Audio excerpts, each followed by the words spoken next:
Story Beans presents The Mice Who Loved to Play. Have you ever had a time when you and a friend were having so much fun that things got a little out of hand and didn't quite go the way you expected? Well, deep in the heart of Bramblewood Forest, under a tangle of oak tree branches and blackberry thickets, two young mice knew that feeling all too well. In fact, they were forever plotting their next mischievous adventure.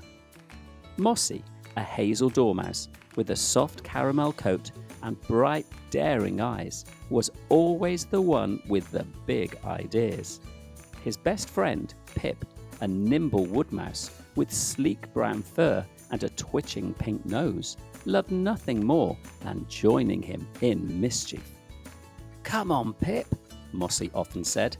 "Life's too short to sit quietly nibbling acorns. There's fun to be had." The other woodland creatures, however, weren't always impressed with the chaos Mossy and Pip left behind. Acorns knocked out of storehouses, berries half-eaten, and even one unfortunate incident when the two accidentally loosened the bark slides that the young squirrels used, sending the poor squirrels tumbling into a bramble bush. So, when the parents of the mouse clan had to travel to the far side of the forest for the moonlight gathering, they left strict instructions. "Stay out of trouble, you two. Lynora will keep an eye on you." Lynora was no ordinary guardian. She was a lynx, sleek, golden-furred, with tufted ears and deep amber eyes. She wasn't fierce, but her watchful gaze could silence even the cheekiest chatter. She had promised the mouse parents she'd guard the little ones like her own. But Mossy and Pip had other ideas. On the very first morning, Lynora padded gracefully into the clearing where the young mice were meant to be playing quietly. "Now," she said, her voice smooth but firm, "your parents trust me to keep you safe. Stay close, and no silly tricks. Do I make myself clear?" "Yes, Lynora," the two mice chorused in unison, trying to look angelic. Just then, a crow swooped down with urgent news. "Lynora, a fawn is stuck in the riverbank mud. We need your strength." Lynora hesitated, glancing at the mice. "Stay here," she ordered. "I'll be back quickly. Don't move." As soon as her golden tail disappeared into the trees, Mossy's whiskers quivered with excitement. "She's gone," he squeaked. Pip's eyes widened. "Mossy, she said to stay put." "Exactly," Mossy grinned. "And when the cat's away, the mice will play." Within minutes, they were dashing through the undergrowth, giggling. They found a hollow log filled with glow beetles. Pip carefully scooped them out, and the two mice set them loose like twinkling fireworks. The beetles scattered, flashing through the woodland. Soon, hedgehogs and even the badger family were grumbling about the disturbance. By the time Lynora returned, she found the woodland buzzing with glowing beetles hiding in nests and burrows. "Mossy, Pip," she roared, "what have you done?" The mice looked at their paws. "We just wanted a bit of fun," Pip mumbled. Lynora sighed. "Fun is fine, but mischief that disturbs everyone, that is not." The next morning, Lynora kept the mice close, watching with narrowed eyes as they played. But before long, a fox came running. "Lynora, a storm has knocked down a tree across the rabbit warrens. The little ones are trapped." Once again, Lynora turned to the mice. "Stay here, not a paw step away. Do you promise?" "Promise," Mossy said, fingers crossed behind his back. The moment Lynora vanished, Mossy leapt to his feet. "Let's go to the berry meadow. The blackberries are so ripe they're bursting." "But Lynora said," Pip began. "Pip," Mossy said, eyes gleaming, "it's just berries. What harm can berries do?" So Off they scampered. They picked the juiciest berries, crushing them into berry paint, smearing their whiskers and tails, giggling as they painted bright purple paw prints along the tree trunks. But the fun didn't last.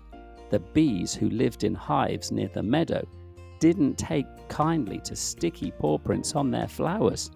With a furious buzzing, they swarmed after the mice, chasing them all the way back to the clearing.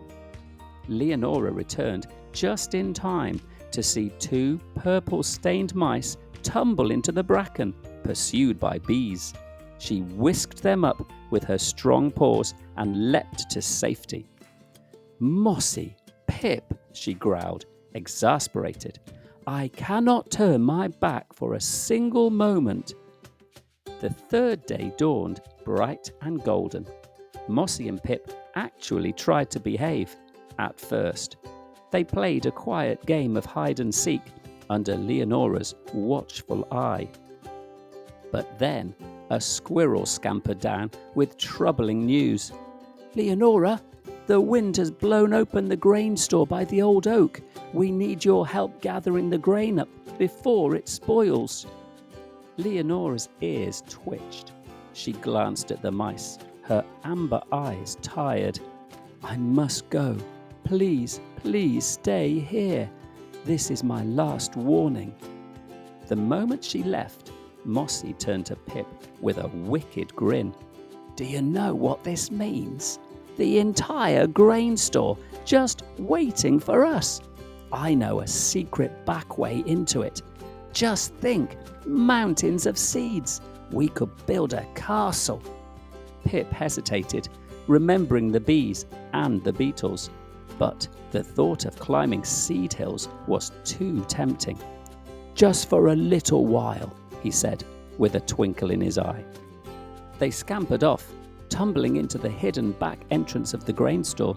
Seeds flew everywhere as they dug tunnels through the grain and rolled about laughing. Soon, birds arrived, robins, sparrows, even a greedy rook, all helping themselves to the spilled feast. What had begun as mischief turned into mayhem.